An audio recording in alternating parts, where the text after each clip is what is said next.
Before we start, look at this super cool computer beautifier. Make your computer stand out by animating things. This not just works offline, but its online mode works whenever you search and browse things online. This comes with a beautiful animated search engine. This search engine is made to make your searches smoother and attractive, unlike other search engines. When it comes to a browsing mode, it makes browsing ultra smoother. This adds Princeton's animations to make it even more classy.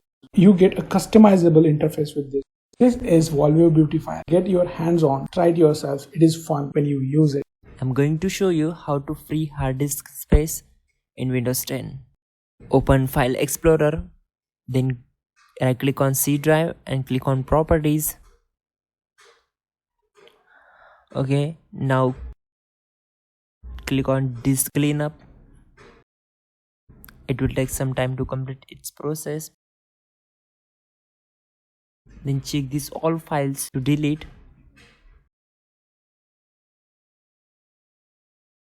Then click on OK and click on Delete Files.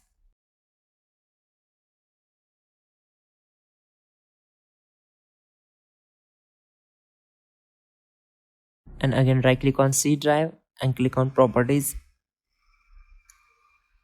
And check this option and click on Apply.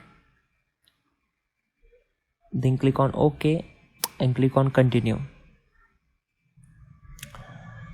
Click on Ignore All. It will also take time to complete its process. Then close all windows. That's it guys, your problem is solved.